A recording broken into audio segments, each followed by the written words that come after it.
Selamat pagi, mohon maaf saya terlambat. Tadi saya tuh sudah info ke Sekre.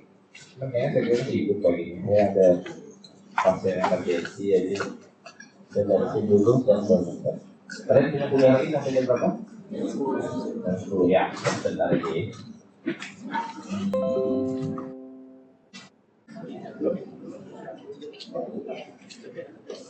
Hari ini kuliah siapa? Tadi ya? Kuliah apa?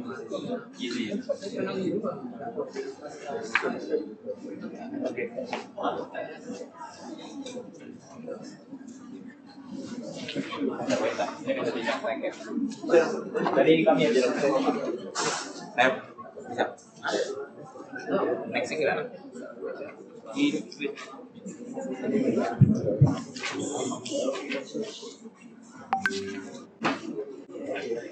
Ya, seperti yang saya sampaikan kemarin, karena saya nggak bisa ngomong gede-gede, jadi kalau saya ngomong diingatkan dulu.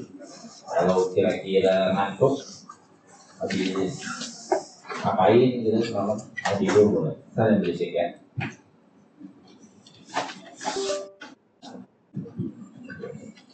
Yang minat jadi dokter baca? Masih belakang aja.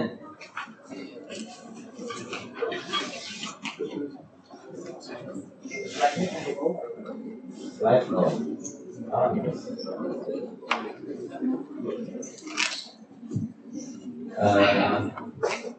Coba deh, minat benar coba deh. Nah, yang terbunyi kan? Maunya apa? Mau jadi nyale? Kamu minatnya apa? Ortopedi mah bisa. Saya cabang ilmu bedah. Ortopedi. Oh, banyak Pak. Udahlah. Oke. Ya kalau mau yang minat bedah tuh,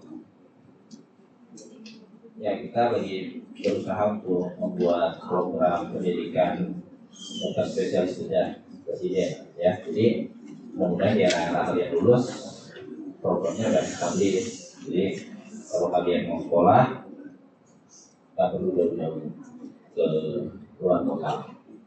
Chance-nya akan lebih besar keterima karena minimal kalian anak kandung ya. Dibanding kita terima orang lain yang nggak kita kenal, ini kita terima kalian.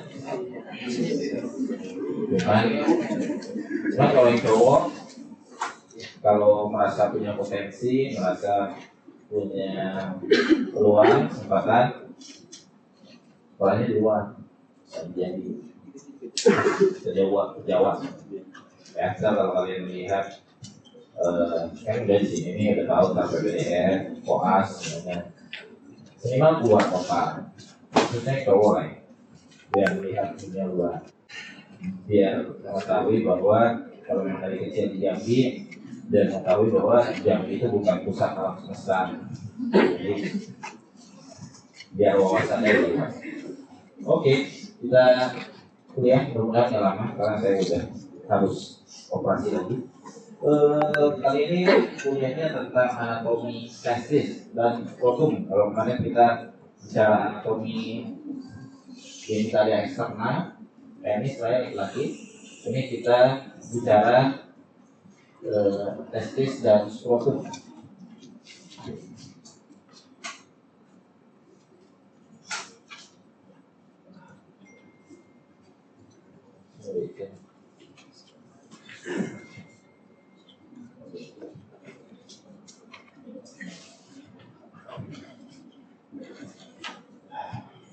Ya, oke. Jadi sepertinya langsung masuk ke UDT ya. Jadi kalau ada beberapa kelainan anatomi dari kelainan pada testis dan skrotum. Yang paling sering, yang paling pertama ditemui adalah UDT, undescended testis. Ya, ini biasanya keluhannya adalah tidak teraba testisnya di kantong skrotum. Ya, jadi kalau seandainya dokter anak atau bidan atau dokter umum yang melakukan resusitasi itu detil, biasanya akan terdiagnosa saat kelahiran. Ketahuan ibu, anaknya ternyata testisnya cuma satu. Bu, ternyata anaknya testisnya dua-duanya nggak ada di kantongnya. Gitu. Jadi diagnosa ini akan sangat penting.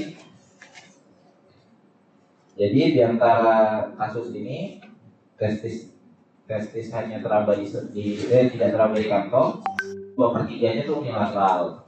Unilateral tuh cuma satu sisi, ya. Kalau bilateral itu dua sisi. Unilateral sama bilateral. Ingat kalau hubungan antar dua negara tuh hubungan bilateral, ya. Jadi kalau ada dua bilateral. 2/3 kasusnya itu unilateral, jadi sebagian besar cuma satu doang yang nggak turun, satunya turun. Penyebab utamanya biasanya adalah prematur, ya. Terus secara embriologi sebenarnya testis itu atau gonad itu dibentuk di dalam abdomen, rongga abdomen anak selama masa kandungan itu dia dibentuk dan berkembang di rongga abdomen si fetus, ya. Kemudian di trimester ketiga si gonad ini atau testis ini akan ditarik oleh namanya gubernaculum, ya. Jadi ini testisnya, kemudian ini ada gubernaculumnya. Nah, si gubernaculum inilah yang nanti akan menarik testis untuk masuk ke kantong skrotum. Jadi ada jalurnya dari abdomen lewat inguinal kanal, tahu ya inguinal kanal ya, lewat inguinal kanal, selah paha tuh ada namanya ada kanalis inguinalis, masuk ke kanalis inguinalis langsung berakhir di kantong skrotum, ya. Jadi pada saat lahir biasanya sudah sampai di kantong skrotum.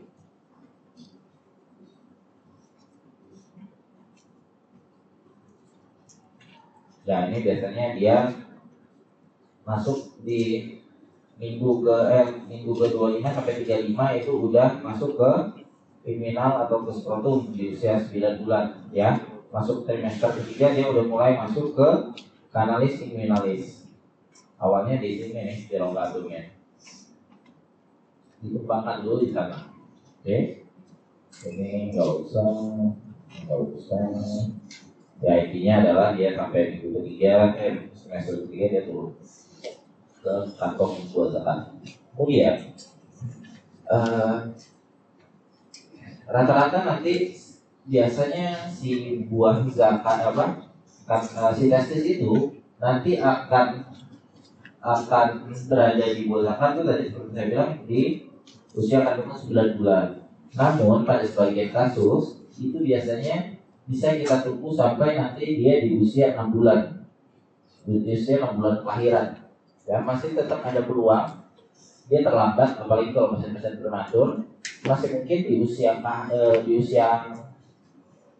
bayinya itu sampai 6 bulan masih ada peluang untuk dia turun. Jadi mungkin dia terlambat, walaupun pada sebagian besar diharapkan turun sebelum usia kelahiran. Nah, untuk testis itu sendiri dibagi menjadi 2 klasifikasi, yaitu testis yang bisa dipalpasi itu diraba, testis yang bisa dipalpasi dan testis yang tidak bisa dipalpasi, ya. Kalau testisnya bisa dipalpasi itu biasanya ya. Jadi testis yang bisa dipalpasi adalah biasanya kalau testisnya itu berada di inguinal atau di skrotum bagian atas, ya. Kalau dia high skrotum, letak tinggi di skrotum tapi letak tinggi itu masih keraba tuh. Kalau di inguinal juga asal tidak terlalu dalam masih keraba. Kalau ukurannya normal tuh keraba, tapi kalau ukurannya kecil atau berada jauh lebih tinggi di dalam abdomen atau di ring inguinal internal itu nggak keraba, ya. Kenapa penting mendiagnosa teraba atau tidak?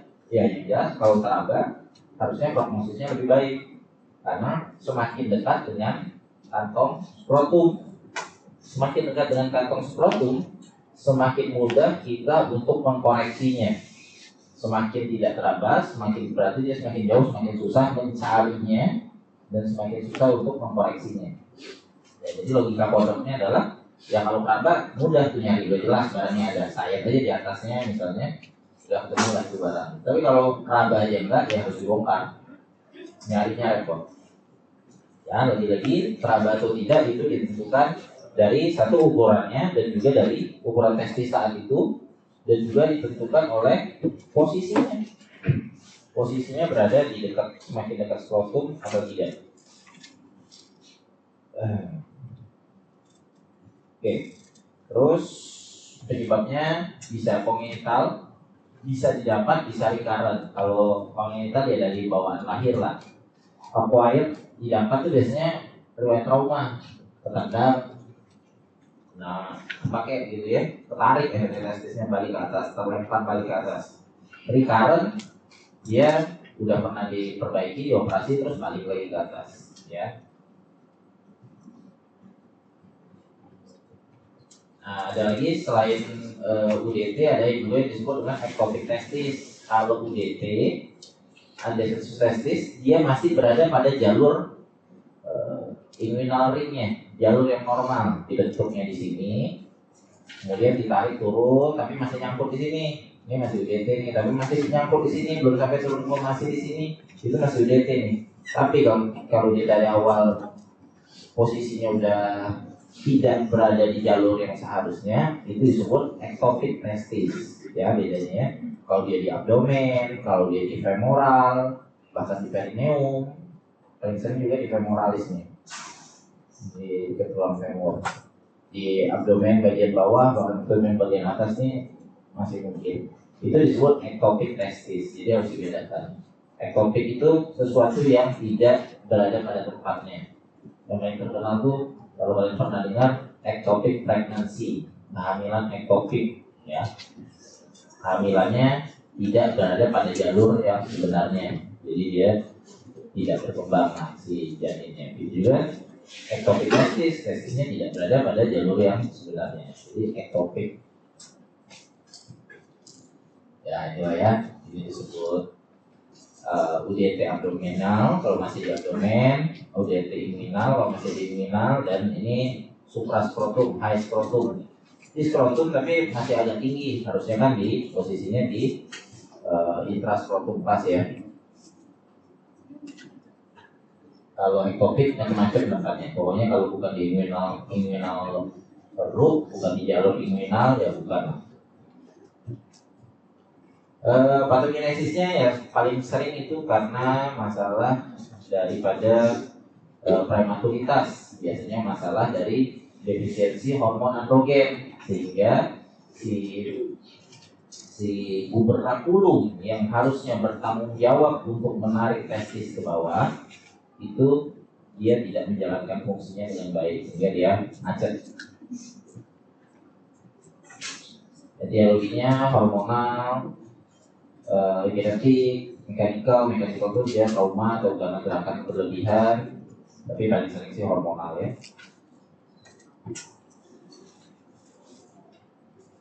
Faktor risiko dia ada riwayat keluarga, berat badan lahir rendah, prematuritas, kemudian paparan estrogen saat hamil.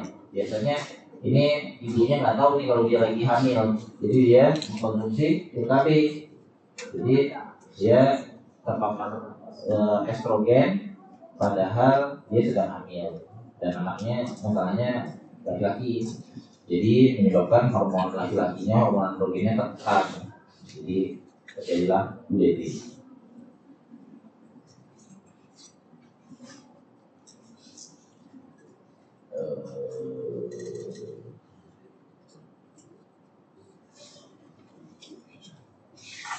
Oke, sekarang kenapa UDT ini penting untuk kalian mengetahui dan kalian mendiagnosa? Karena lagi-lagi nanti kalian yang akan saat kalian jadi GP lah ya, itu saya berharap kalian semuanya tidak hanya selesai jadi GP.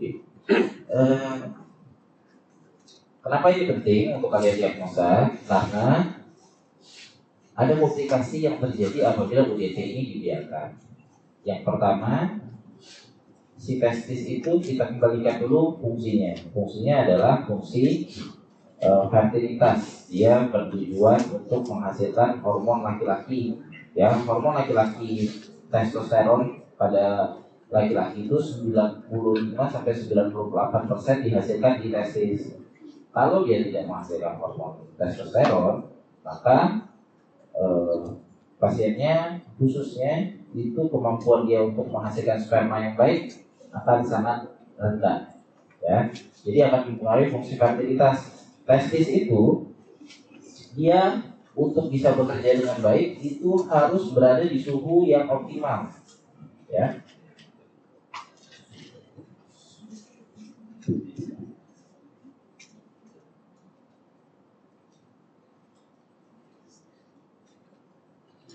Dia harus ada di suhu yang optimal. Jadi kalau testisnya berada di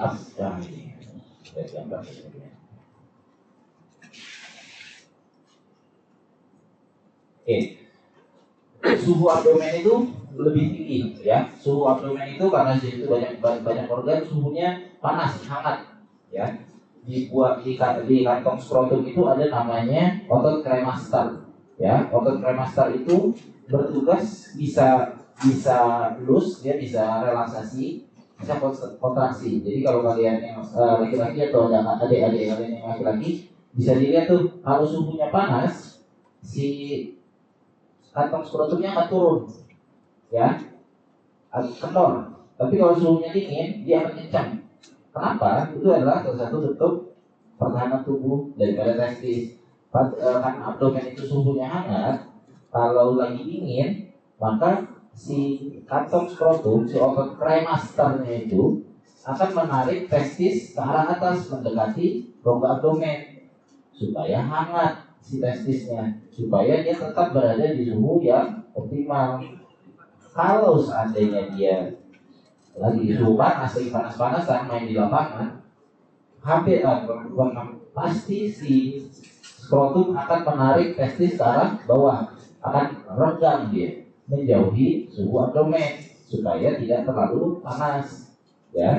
Nah, itu makanya testis itu harus berada di kantong skrotum, karena kantong skrotum itu mempunyai mekanisme untuk membuat si testis itu tetap berada pada suhu yang optimal. Kendalanya adalah kalau dia terjadi UDT, maka dia suhunya tidak optimal, ya. Semakin mendekati abdomen, semakin panas dia. Paparan panas dalam jangka yang panjang itu akan menyebabkan sel-sel daripada testis itu tidak berkembang dengan baik. Testisnya mengecil atau tidak berkembang. Kalau testisnya tidak berkembang, maka kemampuan dia menghasilkan sperma juga akan menurun. Jadi kalau UDT dibiarkan, kendalanya adalah satu, datanya menyebutkan kalau dibiarkan 1,5 tahun ke atas, maka sudah mulai ada sel-sel penghasil sperma yang terganggu atau rusak. Jadi kemampuan fertilitasnya terganggu. Jadi makanya diharapkan tindakan ini bisa selesai sebelum usia 1,5 tahun. Karena kalau udah di atas 1,5 tahun sudah mulai menurun tuh fertilitasnya.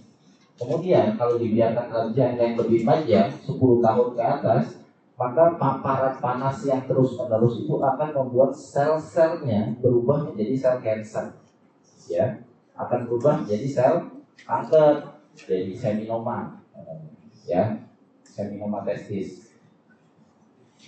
Yang lebih berbahaya adalah itu kalau dia tidak terdiagnosa, baru sadar bahwa testisnya ternyata tidak ada di posakan, itu biasanya nanti kalau ditambah perutnya ada benjolan besar tuh, itu testisnya udah berubah menjadi sel kanker. Jadi implikasi penting mendiagnosa UDT adalah untuk mencegah 2 hal tersebut, ya.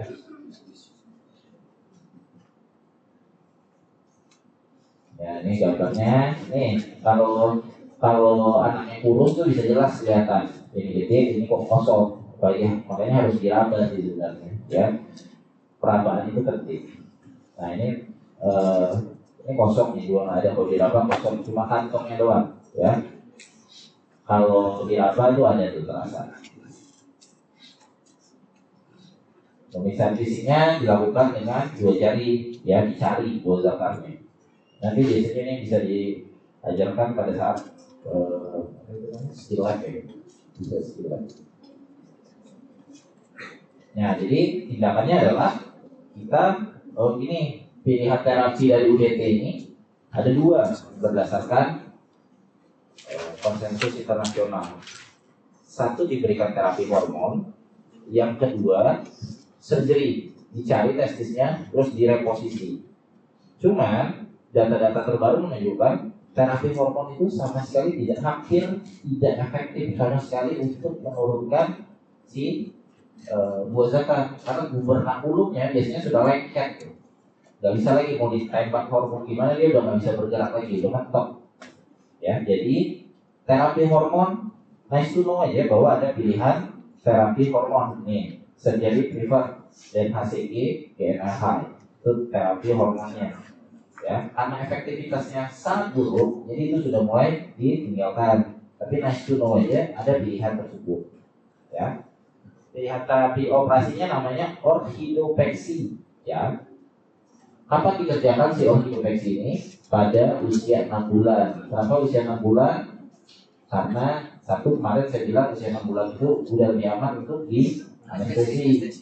Pilihan kedua, kenapa? Karena tadi seperti saya bilang masih bisa peluang dia untuk turun pada usia 0 sampai 6 bulan. Kita tungguin. Pada sebagian orang, pada sebagian anak itu bisa turun. Tapi kalau setelah usia 6 bulan tidak turun, maka harus segera ambil keputusan untuk dilakukan orhidopeksi. Testisnya diambil, dicari, ditarik ke bawah, diikat di bawah. Orhidopeksi itu adalah tindakan mengikat testisnya ke bawah, biasanya dijahit testisnya supaya tidak tertarik lagi ke atas. Ya. Batasnya diharapkan selesai pada usia sebelum 1,5 tahun. Kenapa sebelum usia 1,5 tahun? Ya tadi karena resiko dia untuk mengganggu fungsi fertilitas. Kalau nanti pertanyaan tuh, kalau seandainya baru ketahuannya di usia 6 tahun, gimana? Kalau di atas masih di bawah 10 tahun, edukasi bahwa fungsi fertilitasnya mungkin sudah menurun, ya. Tapi kalau tidak diturunkan, ini bisa berubah menjadi sel kanker. Pilihannya antara diturunkan atau diangkat. Keluarnya pilih yang mana, ya. Kalau ternyata testisnya cuma 1, biasanya kita pilih untuk kita turunkan. Tapi kalau testisnya 2, maka kalau untuk 10 tahun bisa kita coba turunkan terus observasi ketat dengan persetujuan keluarga. Tapi kalau sudah di atas 10 tahun, testisnya baru ketahuan, atau 15 tahun baru ketahuan, itu biasanya kita lebih menyarankan untuk kita angkat.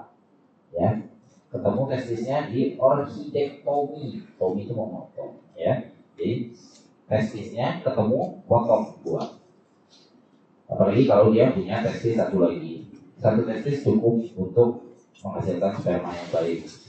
Ya, nanti dia akan berkompensasi menutupi kekurangan atau kehilangan testis satunya. Jadi satu testis cukup, yang penting keluarganya diedukasi dengan baik. Kita angkat testis yang sebelah, karena risiko nanti berubah menjadi sel kanker. Oke, kita lanjut.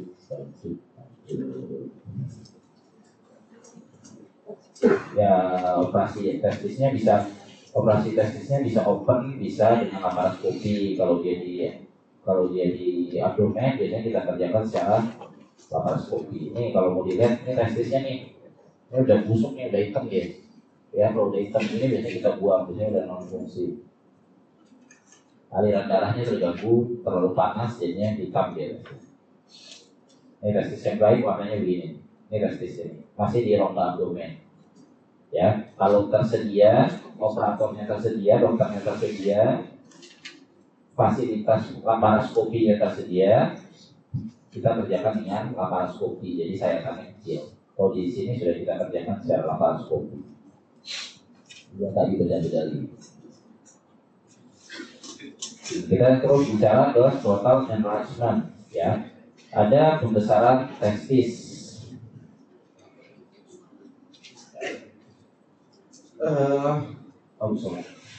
Skrotal enlargement, pembesaran skrotum, ya. Apa aja kira-kira penyebab pembesaran skrotum? Itu bisa bisa, makanya kalau kalian menemui pasien dengan pembesaran skrotum itu harus dilihat ini kira-kira apa, karena itu bisa jadi sesuatu yang jinak, bisa sesuatu yang cancer, bisa juga sesuatu yang mengancam nyawa atau mengancam fungsi.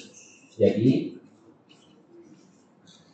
penting untuk kalian perhatikan ya. Pertama, apa aja pembesaran skrotum? Yang pertama adalah varikokel, hidrokel, spermatokel.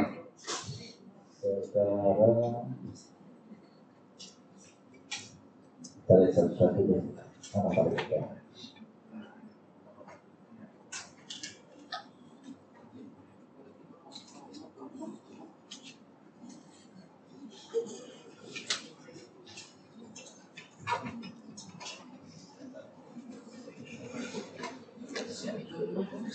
Ya, bentar deh. Ya, jadi yang pertama itu varikokel. Mudahnya adalah varikokel, kalian tahu varises? Ya, varises itu kan di kaki biasanya ya. Kalau varisesnya berada di buah zakar, di kantong skrotum, itu disebut sebagai varikokel. Ya, penyebabnya biasanya varikokel ini paling sering adalah karena dia aktivitas berat. Yang sering mengalami varikokel ini biasanya polisi, tentara, atlet binaraga, atau orang yang kerjanya berat, sering angkat berat, kayak kuli bangunan gitu ya. Ini sering mengalami varikokel. Jadi karena tekanan abdomen yang tinggi, jadi pembuluh darahnya melebar. Nah, varises yang ada di buah zakar, di kantong skrotum, itu disebut varikokel. Implikasi pada varikokel ini adalah satu, dia bikin nyeri, nggak nyaman area skrotum. Implikasi yang kedua adalah dia mengganggu fungsi fertilitas, ya, karena si pembuluh darah yang melebar, kan varises itu vena yang melebar, pembuluh darah vena yang melebar. Vena yang melebar ini akan membuat suhu di kantong skrotumnya jadi panas. Lagi-lagi akan membuat si testis tidak berada pada suhu yang optimal. Jadi dia akan menyebabkan gangguan fungsi sperma, ya, gangguan pembentukan sperma. Itu varikokel. Kemudian ada yang namanya hidrokel. Kantong testisnya terisi cairan, ya. Terisi cairan kenapa? Paling sering karena infeksi atau karena trauma. Biasanya itu kalau kalian pernah lihat pemeriksaannya adalah dikasih cahaya ditempelin di buah zakarnya yang membesar di testisnya. Ini kalau disinari, kalau hidrokel tuh, ini kalau disinari yang bagian ujung tuh nanti dia bercahaya. Jadi berarti isinya cairan kan. Kalau isinya cairan tuh misalnya kita taruh di bawah sini nih, kita taruh flash cahaya, nanti di sini berpendar. Berarti isinya cairan. Itu hidrokel, ya.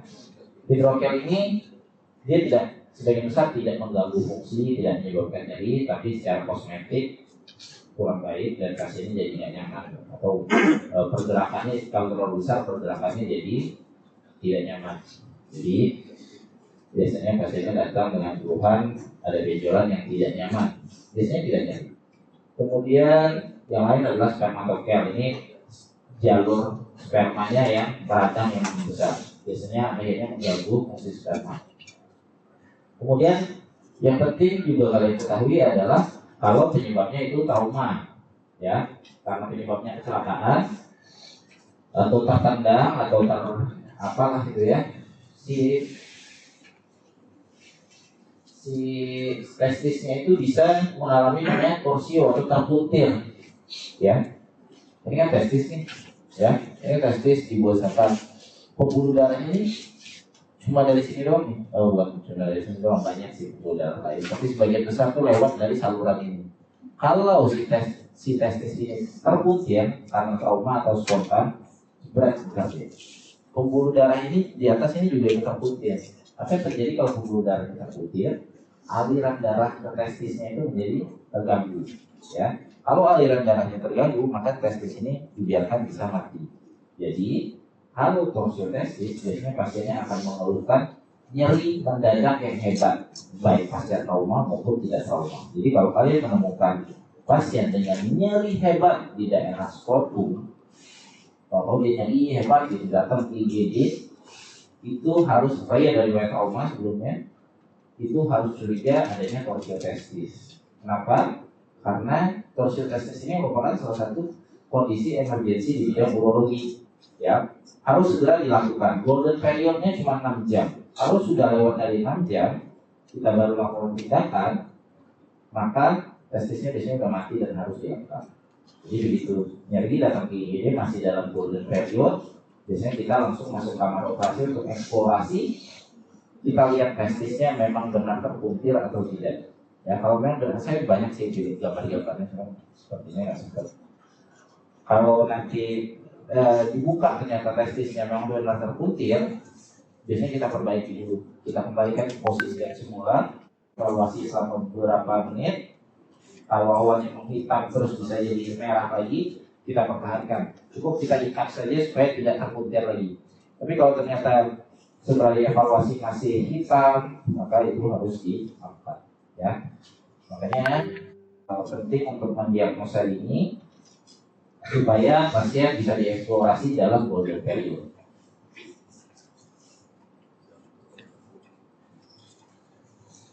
Kemudian ada lagi hematokel ya biasalah, perdarahan kantong memang besar. Ini biasanya bisa didiagnosa dari USG, ternyata isinya darah, biasanya kecelakaan, pasien kecelakaan gitu ya. Kalau kondisi seperti itu biasanya kita eksplorasi, kita buka, kita buang darahnya. Karena kalau dibiarkan darah-darah itu bisa menjadi abses, bisa jadi nanah.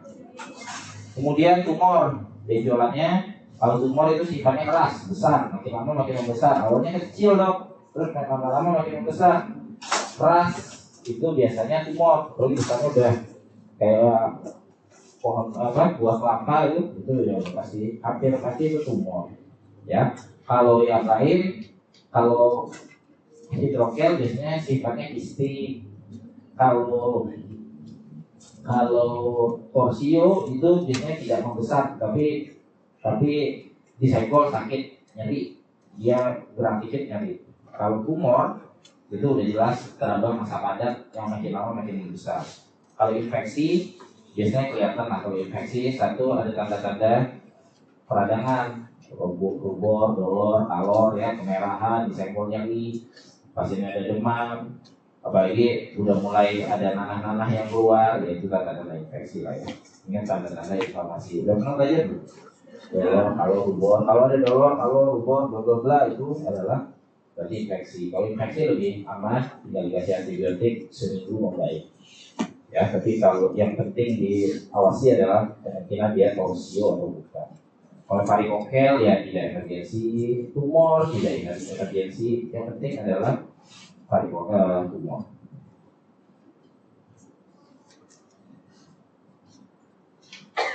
Ini hidrokel, kalau di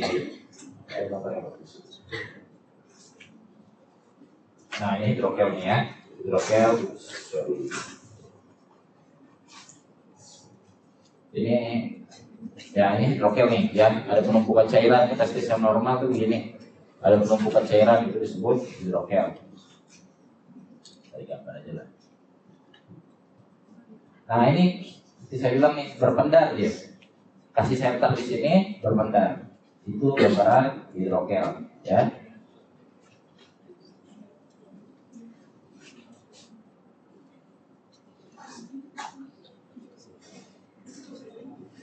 Ya ini hidrokel kalau dari USG, ini testisnya, ini cairan.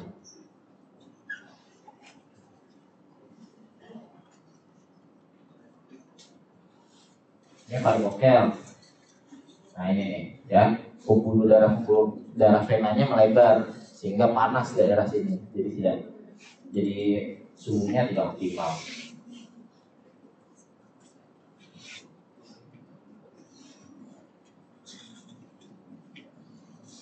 Nah, dia akan mempengaruhi pembentukan sperma.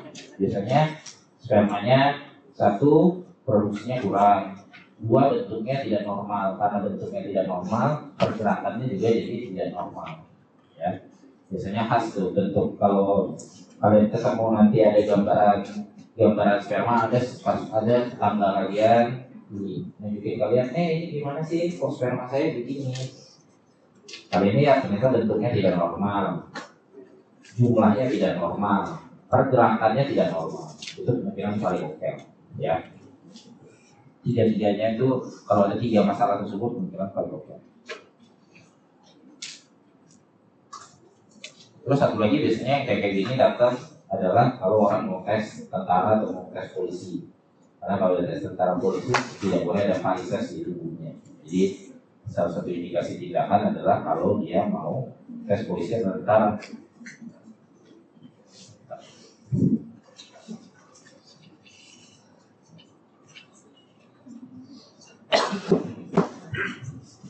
Oke.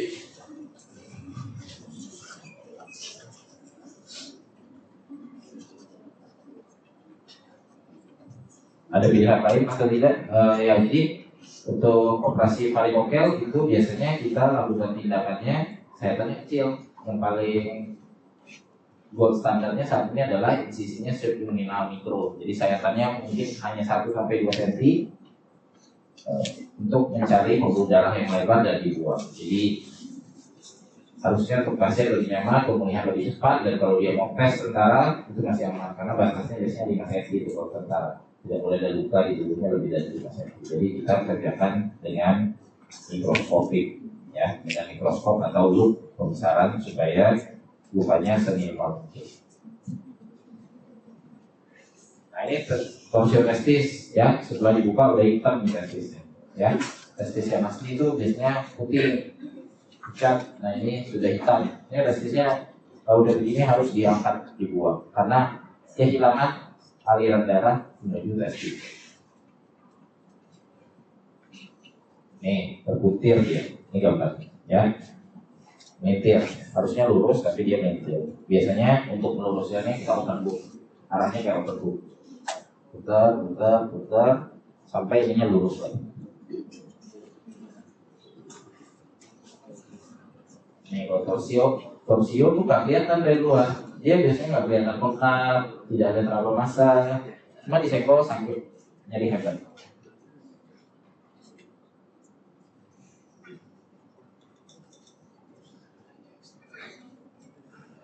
Nah kalau dari hasil USG biasanya kelihatan bahwa begitu dilihat aliran darahnya ternyata tidak ada aliran darahnya ke testis sama sekali.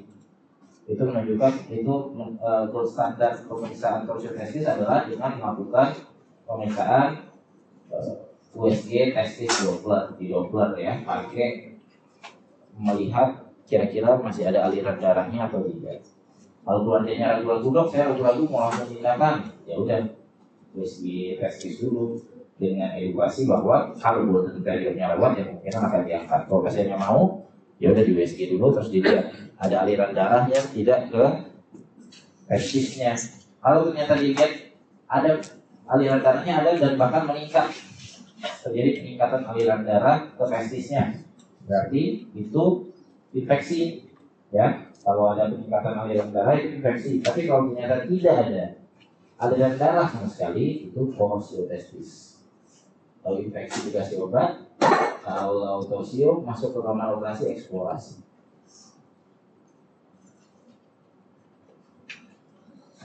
Nah ini gambarnya, ya. Ini testisnya terputir nih. Kalau ini lurus nih, udah lurus, lagi dilurusin, ya. Kalau ini kalau kalian lihat ini terputir, nih, ya, kelihatan nggak putiran nih, ya, kelihatan ya. Ngintir ya, khususnya di sini nih, ngintir. Aliran darahnya terganggu. Nah setelah diluruskan ternyata masih hitam, kalau masih hitam seperti itu diangkat. Tapi kalau ternyata kesan perbaikan, agak-agak mulai merah-merah, biasanya kita pertahankan.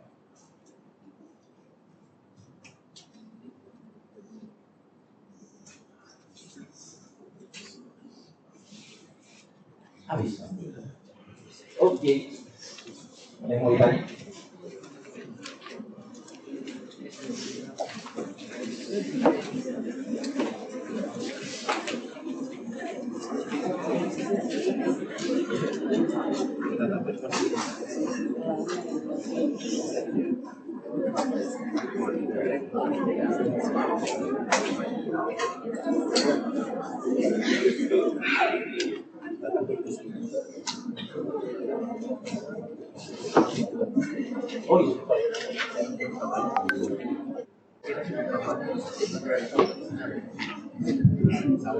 Izin bertanya dokter, tadi dokter bilang untuk terkait UDT itu kalau misalnya untuk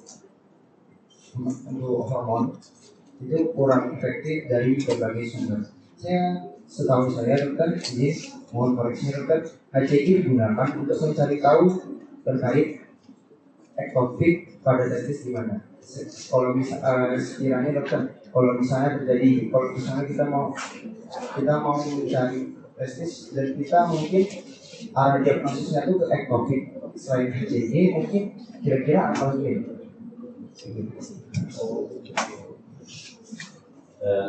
Tadi kalau seandainya mau mencari testis itu pakai pemeriksaan HCG. Jadi gini, pemeriksaan hormon itu sudah banyak ditinggalkan. Kenapa? Karena tidak sensitif. Ya, apalagi kalau torsium atau testisnya itu cuma satu sisi, ya, kan ada sisi satunya. Ya. Jadi pentingnya kita mencari testis itu karena ada kemungkinan bukan dia ektopik, bukan dia UDT, tapi gak ada testis sama sekali. Jadi testisnya itu tidak berkembang. Ya, kalau memang dua-duanya testisnya tidak ada, bisa tuh kamu periksa HCG. Kalau ternyata HCG-nya bermasalah, berarti ya mungkin nggak ada testis sama sekali. Tapi itu sudah ditinggalkan karena toh biasanya ada testis satunya. Ya, jadi pemeriksaan HCG tidak lagi dipakai. Biasanya yang paling baik untuk mencari testis itu satu, pemeriksaannya dengan tangan. Ya, misalnya pampas itu masih pemeriksaan yang paling direkomendasikan. Tapi kalau ragu dengan tangan sendiri, bisa dilakukan evaluasi dengan menggunakan USG. Cari testisnya, ada di jalur inguinalnya. Kalau tidak ada jalur inguinal, cari di abdomen, cari di tempat lain. Kalau masih ragu juga, bisa dilakukan pemeriksaan MRI. Itu jauh lebih sensitif, lebih pasti dibandingkan hanya melihat hormon yang banyak faktor yang bisa mempengaruhinya. Jadi tinggi, rendah nih hormonnya, tapi bukan berarti testisnya nggak ada. Bisa jadi ada faktor lain yang bisa mempengaruhi hormon. Jadi tes hormon itu sudah ditinggalkan karena kurang sensitif. Contoh mudahnya adalah ini: kalian mau ngecek kehamilan dengan HCG, ya, positif nih, tapi kan belum pasti, ya.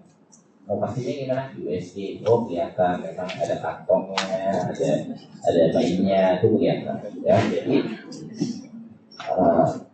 HCG sudah banyak ditinggalkan karena banyak faktor yang bisa mempengaruhi kadar hormonnya. Jadi mending lakukan pemeriksaan yang lain yang bisa lebih sensitif, seperti imaging. Oke. Terus tadi udah itu ya. Untuk terapinya, memang terapi hormon itu efektivitasnya sangat buruk. Jadi sudah tidak pernah dikerjakan, hampir tidak pernah dikerjakan. Yang sering mengerjakan itu biasanya dokter anak. Tapi belakangan dokter anak juga udah ngerjain, pasti di konsul ke bedah atau urolog.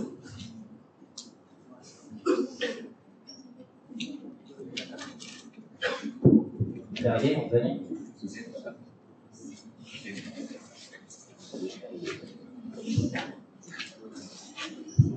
ingin bertanya dokter terkait dokter menjelaskan torsium testis. Tadi menyebutkan kalau setelah saat di operasi itu kita clean terlebih dahulu dievaluasi kan. Tapi bagaimana kasusnya jika memang diketahui si pasien ini memiliki kejadian iskemia itu sudah mungkin agak lambat, agak terlambat untuk memberikan terapi bedah. Lalu mengkhawatirkan terjadinya ke depannya ketika sudah diklinik kita lihat dia perbaikan, tapi takut jadi atrofi. Itu kan saya pernah mengetahui kalau itu dapat memicu kejadiannya autoimun, respon autoimun karena tidaknya seimbang antara yang kanan yang sebelahnya dokter. Terus bagaimana perbandingan seorang seperti dokter untuk membandingkan kapan saatnya kita mengangkatnya atau menggantikannya gitu. Menggantikan? Iya. Maaf. Pertanyaannya ya. Terkait tadi kan saya lagi melakukan itu. Gimana? yang jadinya statis itu ada golden period tadi kan terbilang. Seandainya itu terjadi sedang golden period tapi sudah dalam waktu akhir ke ujung-ujung, mungkin masih dapat kembali, tapi kemungkinan atrofi itu kan ada dokter, terjadi atrofi karena tadinya sempat jadi tes vesicular torsi tadi. Lalu itu kan kalau atrofi itu dapat memicu ke depannya untuk jadinya autoimun karena tadi yang hormonnya kemungkinan tidak seimbang dan sebagainya untuk ke depannya. Itu bagaimana tadi perbandingannya? Betul ya.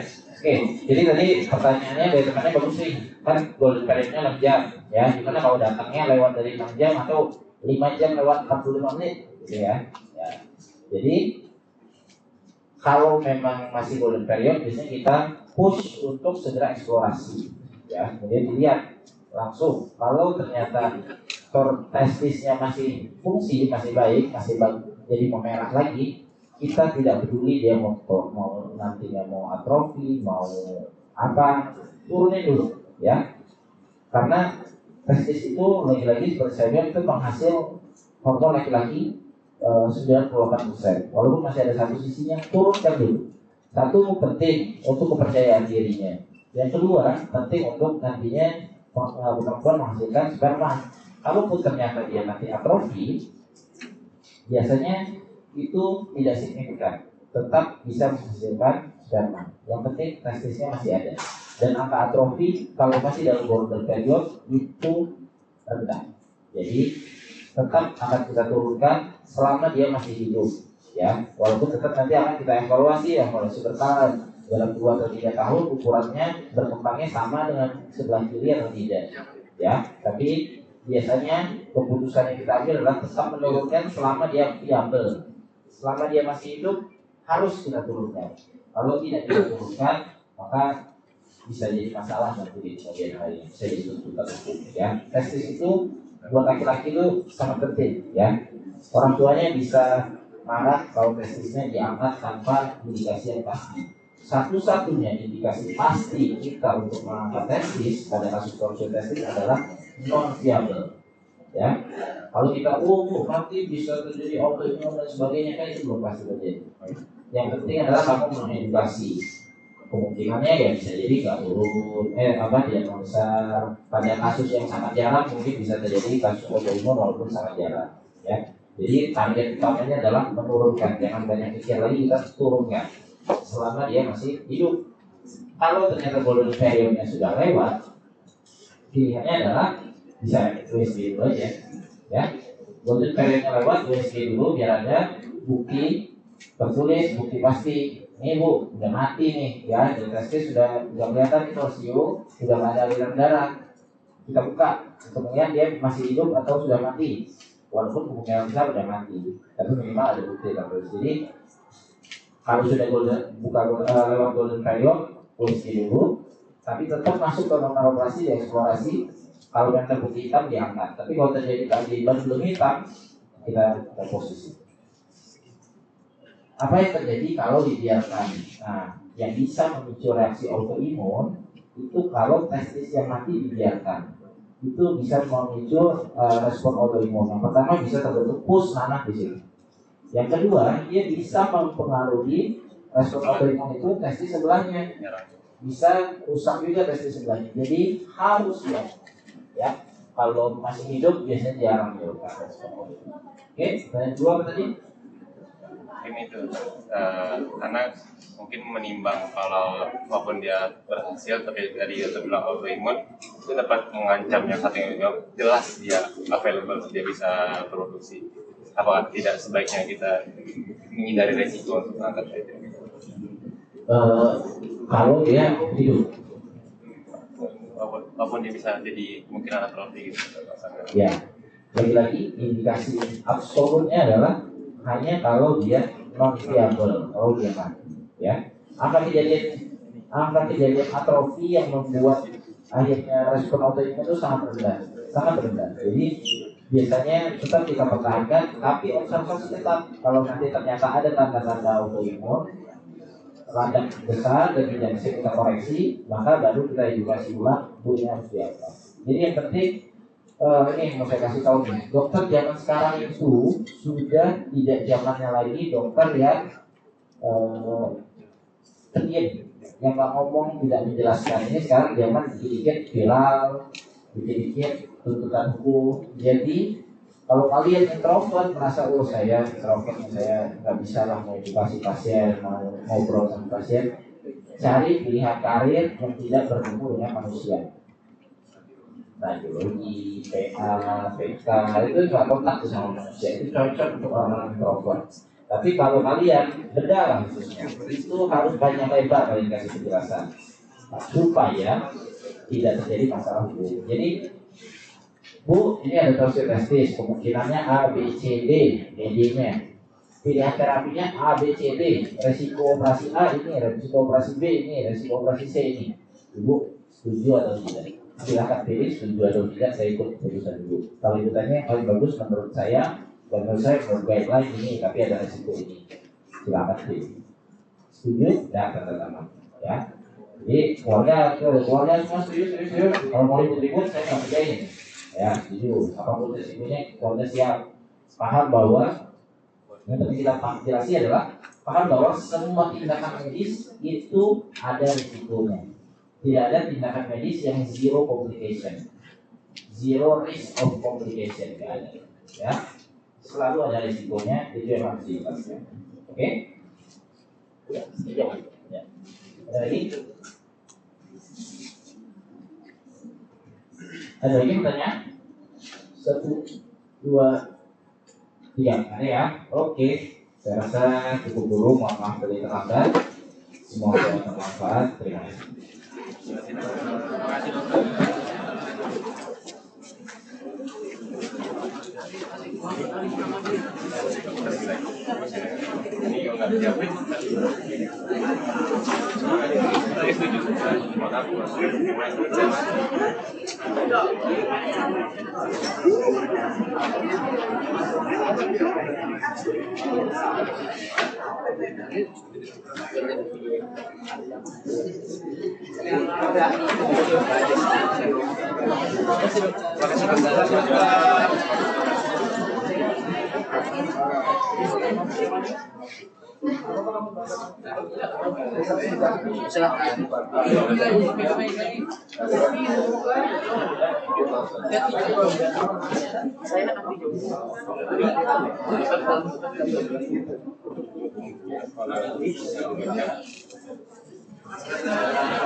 Elga, sekarang Elga may ikut Cok.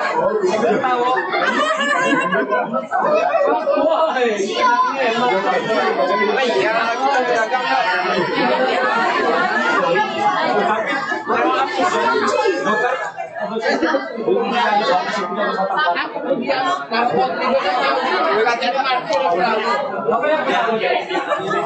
Elga ketawa nah, Elga ketawa berarti lucu. Iya betul.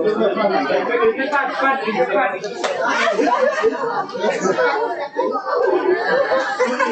Bilang buku komedi.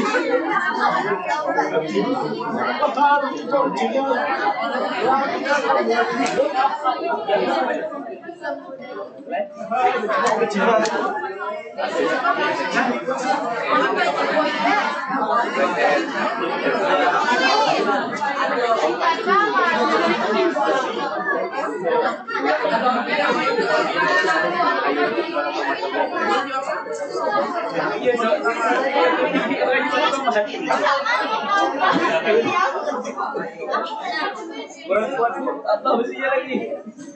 Jelas ya.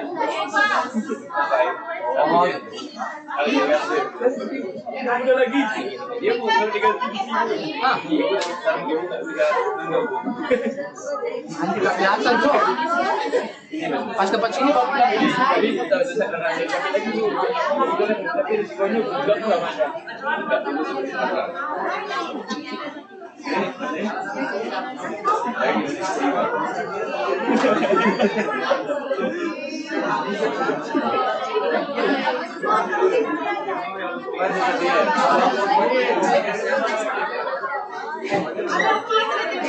Ini kenapa nih yang blur nih pas layar? Pas layar langsung kan blur loh. Ini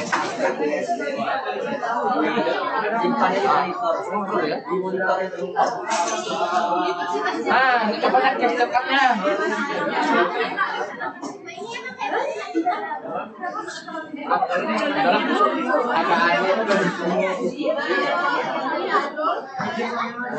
Halo, Ben. Oh ya, berhenti